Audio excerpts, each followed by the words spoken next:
Hey everyone. Hold on for a second. Get control room here for a second. Oh, time's out. So set up.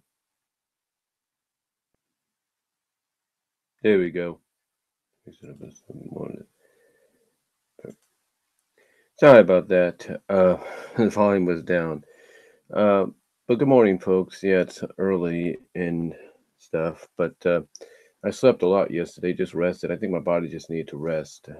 Didn't get that much sleep previous 2 nights, and of course, working 8 to 7 hours a day and trying to catch a bus on the other side of on the other s- on the other side of the street from your job. It's not easy, but that's not what I'm here for. As you can see, the title basically indicates that I'm here to talk about some wrestling, just a little bit of wrestling discussions about things that have happened over the past week. Um, uh, you know, like I said, just things that have happened over the past week, and kind of give my thoughts on a lot of it. I mean, I already did a video. Um, I already did a video um, on on one situation. One situation that I did a video on was, of course, the whole OTRS Central versus Cody Rhodes deal. Basically, it's called. It's basically my video is a reply to OTRS Central's "Hey Cody Rhodes, calm down, just calm down." And I kind of basically agreed with Jeff a lot on some of the things. I mean, again, I did also agree with Cody by saying, "Hey, I understand what you're saying." When you say, "Hey, we haven't worked for WWE," Jeff's never worked for WWE. He hasn't worked for Vince, so he hasn't been there, so he doesn't know what he's talking about, kind of deal, maybe.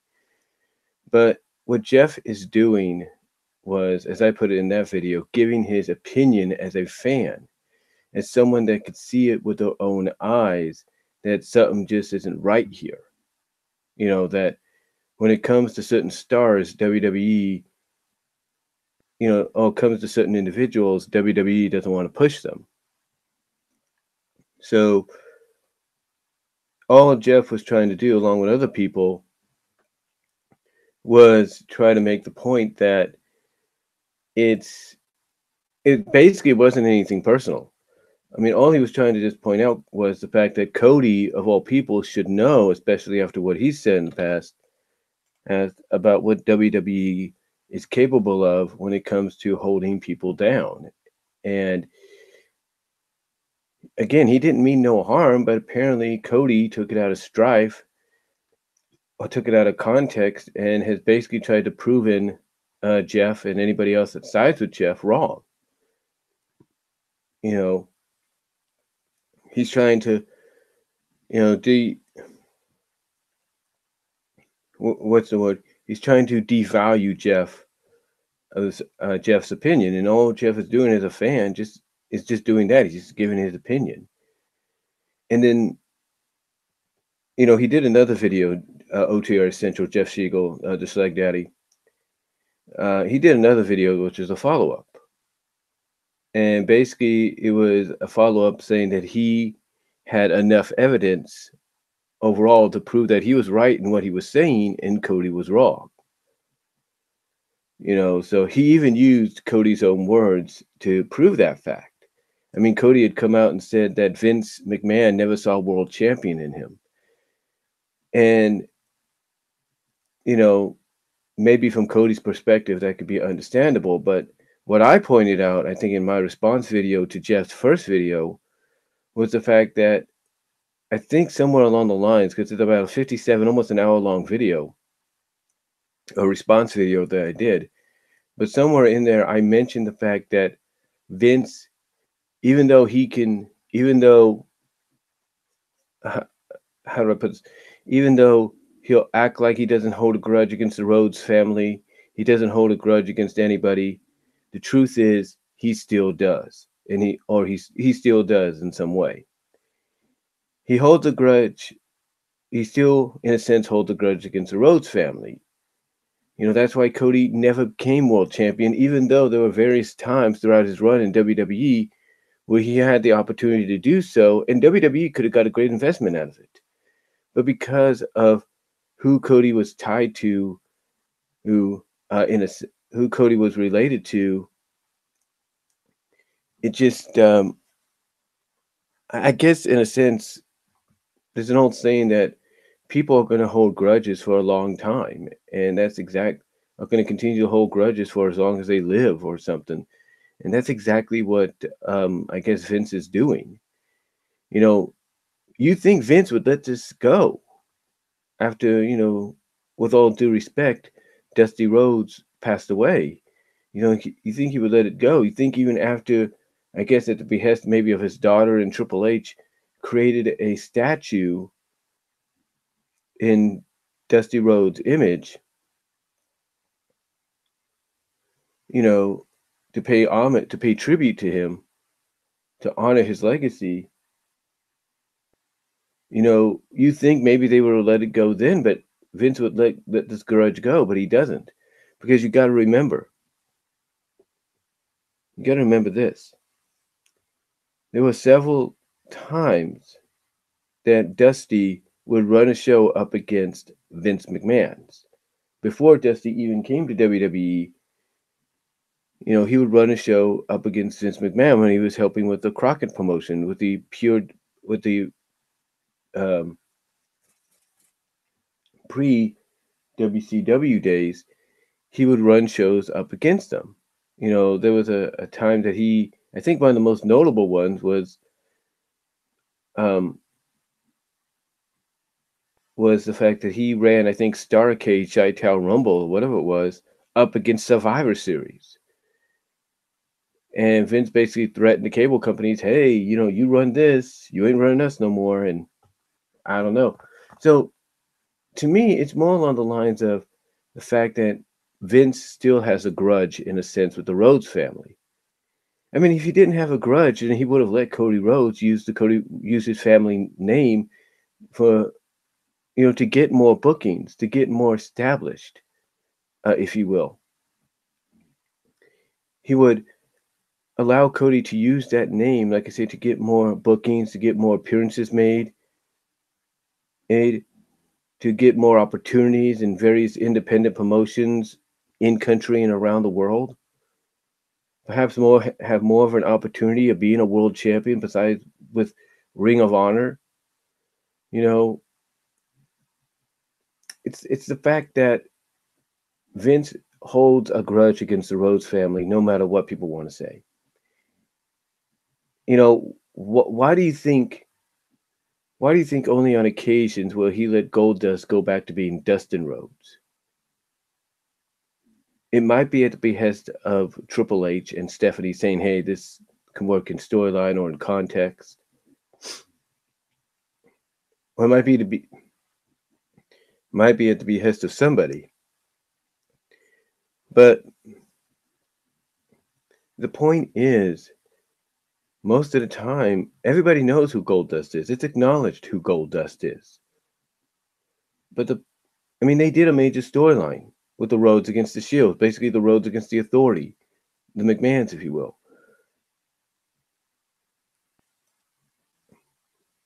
And again, I don't know. And again, I don't know, when is enough enough? When is this grudge going to end? That's the thing. My assumption, perhaps, hopefully, is when Triple H takes over. And seemingly that's happening a lot sooner than expected. Because you see, apparently Triple H is gaining more control and power as we speak. And for many fans, that's a positive. That's a major positive because you actually have somebody that has had years among years of experience in the ring, has had years among years of knowing what the fans have seen, what works and what doesn't, and years upon years of understanding what the audience and what the fans, especially the wrestling fans, want to see, or what made the fans come and watch and enjoy something. So I can only assume that once Vince, either starts focusing more on his alpha entertainment in the XFL, the more Triple H is going to gain that power that's needed in the eyes of many fans to help turn things around in WWE and start giving fans what they want to see, give fans what they appreciate, go back to things that fans enjoyed. You know, that's the only time I think this whole grudge with that Vince has with the Rhodes is going to end when Triple H's son-in-law takes control.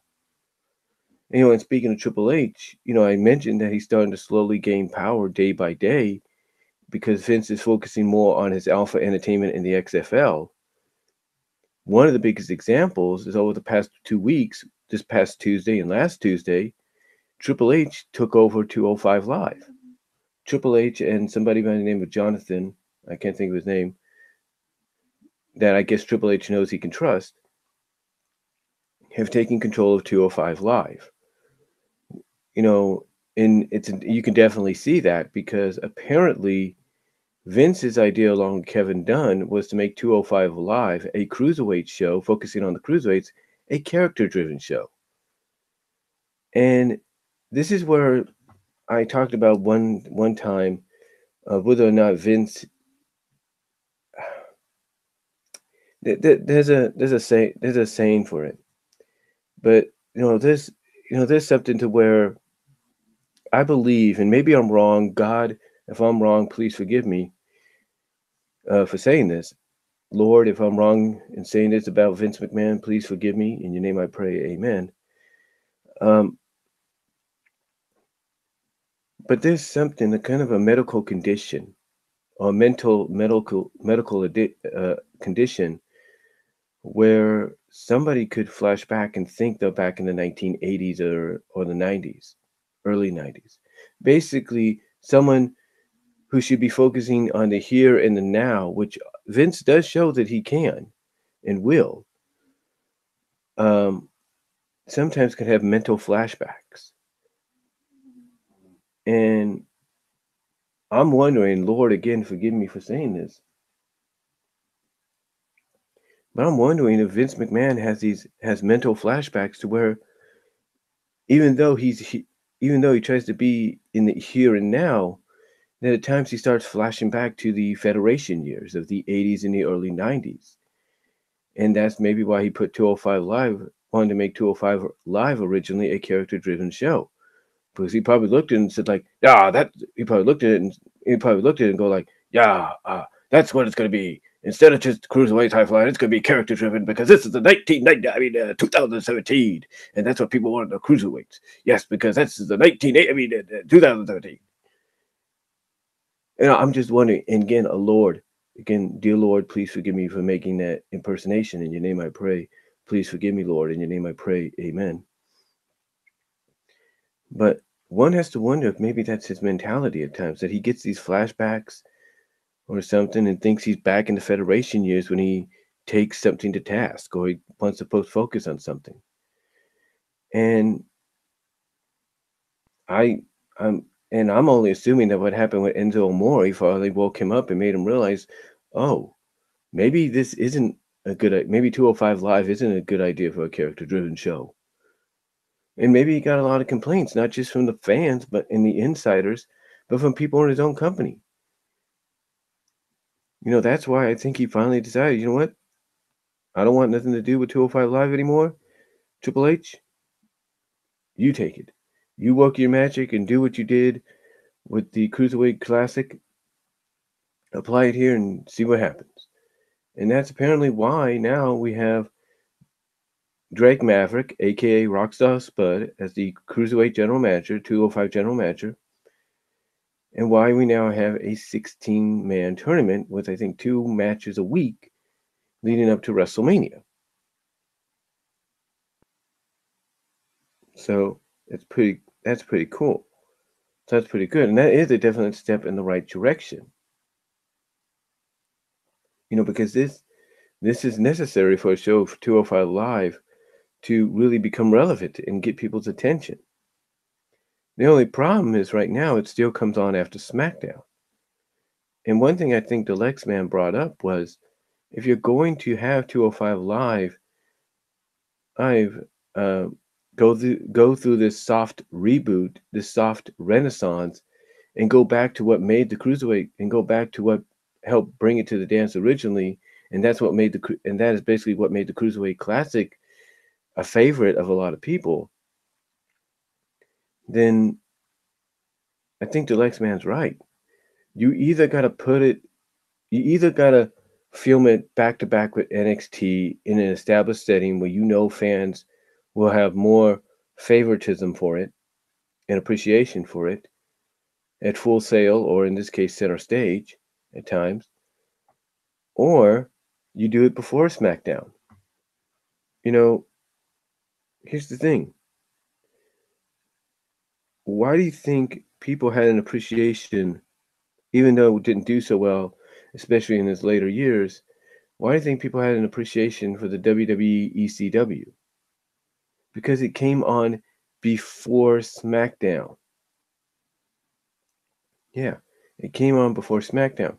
True, it aired later at night, either aired later on a Tuesday night or early in a Tuesday night to coincide with wherever it was, or because of the time slot it was given. But still, people appreciated it, even though even into its dying days, because some of the matches would get them off their feet. Some matches would get them excited and off their feet and get them ready for SmackDown. And the same can be said for 205 Live. And 205 Live is probably the best opportunity they have to get the audience energized. Just have the cruiserweights go out there before SmackDown, wow the crowd with whatever matches you got scheduled, and that'll get people electrified and ready for SmackDown. And probably give them a reason to show up early to the taping, to the show, so that they can get to their seats, whatever seats they get comfortable, get a few snacks, and there you go. I'm just saying. I'm just saying. And honestly, I don't think it's just 205 Live where you could see Triple H's gaining more power.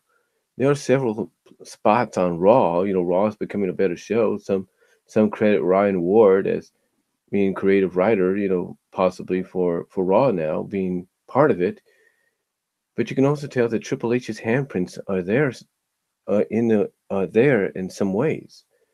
There are certain moments where you could see that, and I think that's why Raw, in the eyes of a lot of people, still has a lot of improvement to do, but it's become more tolerable because it's like this is what this. There are moments to where insiders and fans are like, this is what we want. This is what's needed. So, you can definitely tell Triple H is gaining more power. I don't know as far as SmackDown Live goes if he's going to gain more power. We know that Road Dogg, Brian James, is still the head writer or somewhat the head writer, because there are moments to where you have beacons, you have these beacons of shining light shine down on SmackDown, but then there are moments to where you're like, who's writing this? What sense does this make? I mean, here's the thing.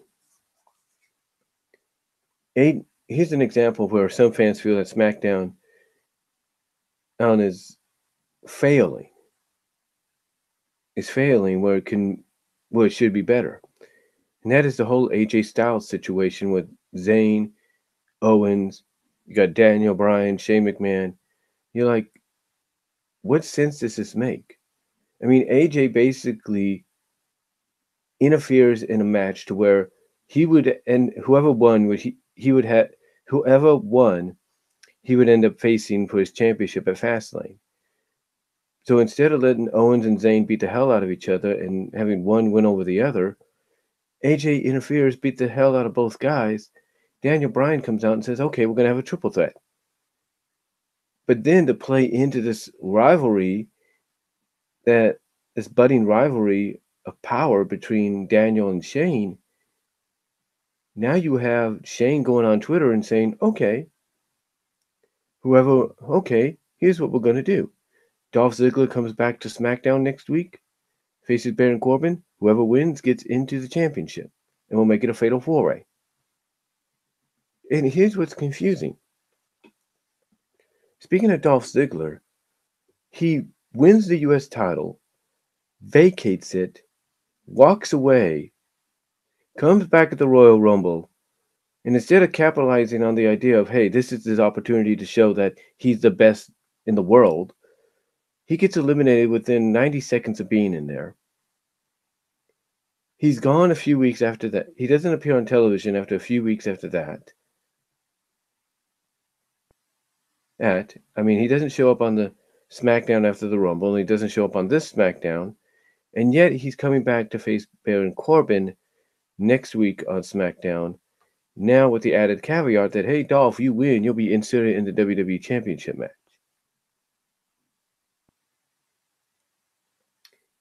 So you're saying that Dolph's being inserted into this match. Dolph is having a regular match. Dolph's match with Baron basically indicates whoever wins gets in there. So technically, what you're telling us is technically what you're saying is the whole Dolph Ziggler deal was nothing but a bunch of crap. Is that what you're saying? Or are you trying to throw us off by saying, hey, we had Dolph or Baron in there? You never know now. You see, that's where some people are a little upset with SmackDown, because when the brand extension began or was brought back, SmackDown was heralded as probably the best show out of the two. I guess Vince doesn't want anything outshining Raw, so there you go. But maybe Fastlane might be the turnaround it needs. I don't know, because they're still penciling in AJ and Shinsuke. Unless they want to throw us a curveball and say, okay, AJ and Shinsuke is going to be the triple threat with Dolph Ziggler added in, or Dolph's going to end up facing Shinsuke. I don't know. But all I know is this. Whatever happens, the way I'm saying this, whatever happens between now and Fastlane, WWE needs to get the storylines and stuff straight. Okay? They need to get it straight. I mean, there's rumors going around that sources are saying Dolph Ziggler is going to get a mega push. Is him beating Baron Corbin being inserted in the Fatal 4-Way only to take the pinfall? Maybe? Or are you going to give him a brief cup of tea with the championship and put it back on AJ? I'm just saying. Because, whatever you plan to do between now and then would make things a little bit more interesting. Or between now and then and WrestleMania would get people's eyes on the product if you try to switch things up. Even if it's for about a week or so, if you want to put the belt on Dolph or whoever you choose and then have AJ win it back, fine. At least you're throwing intrigue in there about who potentially could walk into WrestleMania against Shinsuke as the WWE champion. But still, it just, to me, the sooner Triple H takes more control, gets a little bit more leeway, not just with 205 Live and Raw, but with SmackDown as well. Hopefully, Triple H starts integrating himself in creative over there on the SmackDown side. Hopefully, things will get better. But again, we have between this upcoming SmackDown and WrestleMania to see that happen.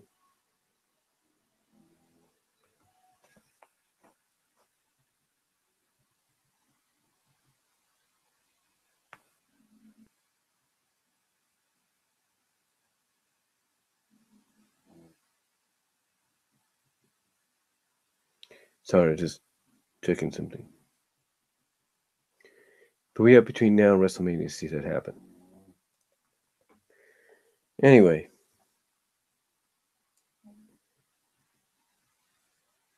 Something else happened this week. Now we know Jason Jordan is going to probably be out for another year, for a year, maybe 6 months, depending, because he underwent neck surgery. Whatever kind of I don't know what the surgery does, but apparently it's going to enable him maybe to get back in quicker. We don't know. But what was happening is he was getting a tightness in his grip. It's like he couldn't grip things correctly or something. I don't know. So apparently Jordan is going to be out for 6 months to a year. Well, there goes the Seth Rollins deal for Mania, unless they choose somebody else to feud him with.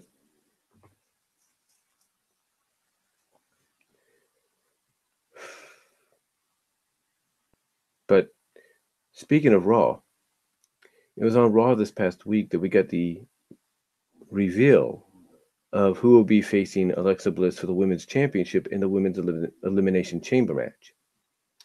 We found out that it's going to be Sonya Deville, Mandy Rose, Mickie James, Bayley, and Sasha. Now, I know some people are like, why is Sasha and Bayley getting another shot? To put it this way, I think OTR Central said it best when somebody asked them a question of who are members of a women's breakfast club. And two of the names that Jeff brought up when answering that question was Sasha and Bayley. So there you go. And I think it's because they have more of a mass appeal or something. I don't know. Or they're the founding mothers of the women's revolution or reinvigoration. So I can only think of that. I mean, I know we got other people in there too. You got other women as well that could have an opportunity, but apparently they're not giving it to Nikki and they're not giving it to Brie. So we'll just have to see what happens. And they can't give it to Paige because she's out with an injury, probably,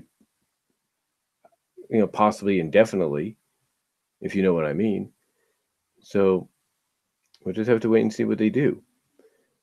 But speaking of the Elimination Chamber, after Kurt Angle also made the announcement that Nia Jax would face Asuka, and that if Asuka lost to Nia Jax would be added into the Women's Championship match, making it a triple threat. Now, some, when they heard Kurt say that, kind of mentioned that we're talking about whether or not he just gave away Asuka's decision of who she's going to challenge. Or did he do it to throw people off? Who knows? But here's the thing. If Asuka suffers her first loss at the hands of Nia Jax on a, as I put it, in your house like event, then what momentum? Then you're taking away all momentum she could have going into Mania. Undefeated streak and all. Because if they're still planning to do Nia and Alexa should Asuka face Charlotte, then they're going to figure out a way. What I think is going to happen is Nia is going to lose to Asuka. Asuka will probably choose Charlotte, and then they'll do a number one contenders match on Raw to where Nia will win that and face Alexa. That's what I'm thinking. That's probably the most logical direction they would go in. But speaking of Alexa, she came out after Kurt made the announcement of the people that she'd be facing in the chamber, as well as the Nia Jax Asuka match. And basically, she cut, I guess you could say, a worked, shoot, feminist pipe bomb of a promo on Kurt Angle. She basically brought up the fact that when the women's revolution, whatever you call it, was brought together and became reality, that it meant that the women and the men are supposed to be treated equally, that the women's matches and the men's matches are supposed to be treated equally. And what she brought up was the fact that why is she defending her belt in the chamber, in the women's chamber match, while the men's is just a number one contender match, and Brock is just to sit at home and watch it happen. She even questioned if Kurt valued Brock over her. Kurt, and this got people wondering, why did WWE go this route? Out, because everybody from the Lex Man, I'm sure OTR Central will bring this up. Um, Solomonster, I know, is going to bring it up. Other people have brought this up. Good Mike commentaries has brought it up. Lee Sanders has brought it up. The fact that when Alexa dropped that feminist work shoot pipe bomb promo, it made her come off as a sympathetic babyface and not a heel. Because she brought up some good points. It's like, why is it she has to go in there and defend her title in one of the most brutal matches in WWE history? Well, on the men's side, their champion just sits at home and watches whoever survives their chamber match become his number one contender. And she brought up a lot of good points, but Kurt, in a sense, some people were kind of up back and forth about this promo. Kurt brought up the fact that, well, he never thought of comparing Alexa and Brock on the same level. He also brought up the fact that Brock had just recently defended his belt. And to counter what she said about why isn't Brock not defending his belt, but I am, Kurt brought up the fact that, well, on television, in front of the whole wide world, she hasn't defended her belt since TLC in October. Now, some people pointed out that did kind of catch Alexa by surprise, but then she tried to counter. Now some people did mention that it briefly caught Alexa off by surprise, but she quickly tried to counter by saying, well, whose fault is that? You make the matches. You're the one that should have made sure I defended this belt. Anyway, Kurt, in a sense, does agree that, yeah, you're right. It shouldn't be. It is wrong. It is wrong that this has to happen. But you know what? I'm not going to make the final say. I'm not going to have the final say. I'm going to let them, the audience, have the final say. And what does the audience, majority of them, do when he says, "Hey, you want to see Alexa make history and defend her title in the first women's elimination chamber match? You want to see her make history?" And all the fans, the majority of the fans in the arena, were like, "Yes." So there you go. Now Alexa, of course, was not happy about it. Told him to shut up or something like that. Don't know what they're talking about, and she stormed off. But then later on, she comes to Mickie James' rescue from being beat down by Absolution. And you're like, what is that about? Is she trying to gain allies for the chamber, or is she trying to gain allies to back her point up that it's not fair that the women in this match, should be beating the hell out of each other for a championship while the men's champion just sits at home? And the way I look at this is,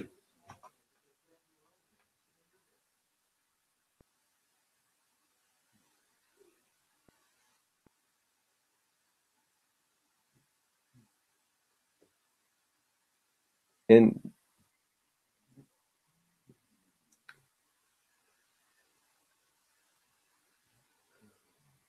the way I look at this, honestly, I think whether you trust them as a reliable source or parody source or whatever, Sports Skeeta has a point. Right now, you got certain situations outside of WWE that are dealing with a similar subject, and yet you want to bring that into your program with your women's champion. I mean, here's what fans are, and what sense does that make? Seeing as though obviously we probably know what's going to happen. I mean, let's be honest. You can't tell me the WWE may not, if they're going to follow this up, ain't going to have Stephanie McMahon come out, say she's the one that came up with the idea of Alexa defending the title. And if Alexa has a problem, bring it up with her. You can't tell me that they might do that with her, or might have Stephanie come out, acknowledge that it was her idea for Alexa to defend the belt, and maybe have a piece of paper in her hand, which is the contract that Alexa signed when she became Raw Women's Champion for the second time. I'm in them probably point out that Alexa, after TLC, had her lawyers renegotiate her contract to where for the rest of 2017 and the beginning of 2018, she could bypass the 30-day rule and not have to defend her title unless the GM or commissioner of Raw found, thought otherwise or deemed otherwise or found a reason for her to do it? I'm just saying. Because if they go that route, they follow this up and go that route next week, and they have Stephanie McMahon back up the fact that she's the one that came up with the idea, and maybe even throw in the fact that Alexa had her lawyers renegotiate a contract so she could bypass the 30-day rule until her or Kurt decided the best time for her to defend her championship, then here's my question. What was the point of going in this direction when you pretty much know, that if you take all the whole feminist thing out and the equality out of this promo that Alexa put, that all it is Alexa coming out and saying, "I don't want to defend my title in the chamber. I'll get killed. I'm scared." That's all it is. It's basically just WWE's attempt. Now, I'll admit, good attempt, but I think it's WWE's way of just saying, "Hey, look, Alexa, people still love Alexa. The Lex man said it best. She's hard to even boo unless she gets on your bad side and insults you. She's hard to hate and be against because she's, 5 feet of fury. She is adorable. She's cute. And she's got a sassiness and a charisma to her that not many of the women, past or present, have had in a while. So it's like, WWE having her go out and do this promo, work, shoot, pipe bomb of a promo on the whole equality deal. It's like, what's the point of it when you're probably just going to brush it to the side next week by having Stephanie McMahon come out and say, "Hey, I'm the one that decided you're going to defend that title," and maybe point out the fact that, as I look at it, Alexa may have had her lawyers renegotiate her contract so she didn't have to defend every 30 days and she could just bypass it until either Stephanie or Kurt decided otherwise, or found a reason for her to defend the title. I'm just saying, you can't tell me that they're not going to go in that route or in that direction or so, because I think that's the most logical. If you want to establish Alexa as a heel, then the best direction to go in is to have someone like Stephanie McMahon, the Raw commissioner, come out and say, "Hey, look, I'm the one that made that decision. I'm the one that says you're going to defend that belt. And oh, by the way, need you forget, after TLC, you came to me and Kurt and had us renegotiate your contract with your lawyers so that you could bypass the 30-day rule for the rest of last year and the beginning of this year, until we deemed otherwise," or something like that. To me, that would make the most sense. So they got to figure something out, because by having Alexa come out and do that promo, it's like, how are you trying? How are you going to try to present her? How are you presenting her? She's supposed to be a tweener. I don't know. See, it just doesn't make sense. And I think anybody watching this now or later on is going to agree with that. Now, speaking of women, apparently, I don't know when they're going to bring this to a culmination or how long this tournament's going to go. But apparently, Ring of Honor, but in case you don't know, has created a Women of Honor Championship tournament. The winner will become the first ever ROH Women of Honor champion. And you've had some names in there that have appeared on WWE and as well as in Impact, so competing, so that's good. But here's the thing, Ring of Honor. when do you plan to culminate this whole tournament? Is this going to go for a whole year? Or do you plan to culminate it at WrestleMania weekend? I'm just saying. I'm just saying it makes more sense if you do it at WrestleMania weekend. But that's just my opinion. But I am kind of glad that they are doing finally creating a women's championship, have created a women's championship. But the question is,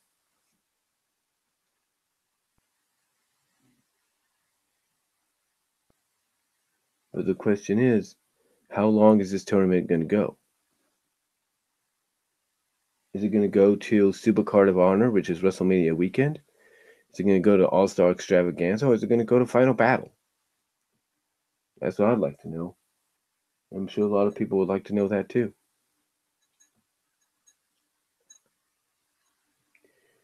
But anyway, speaking of Ring of Honor, they've already announced the first match for the WrestleMania Supercard of Honor show, and it's Cody Rhodes against Kenny Omega, with the highlight being that the Bullet Club's future is at stake. Now, if you follow the Elite, the Bucks, and Omega on YouTube on their channel, they did something along with Kota Ibushi after New Beginnings, where Omega and Ibushi entered the Young Bucks hotel room, and that's all we know. And that's all we know. We don't know what happened behind the closed doors, or anything. We don't know. So we'll just have to probably find out as Ring of Honor and New Japan rolls closer to Supercard of Honor. But speaking of New Japan, they have an upcoming G1, upcoming US event happening, and apparently that US event is going to have Rhodes and Omega.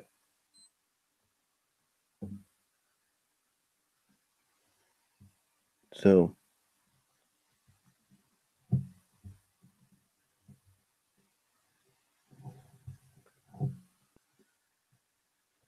we're just gonna have to wait and see what they do with that.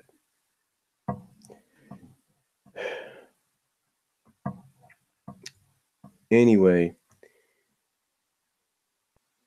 that's all I'm gonna really say. I can think of saying for this wrestling discussions for today, February 9th. Let me know what you guys think down below. Comment if you like. Thank you all for watching live and post live after it's been uploaded. And I will talk to you all later.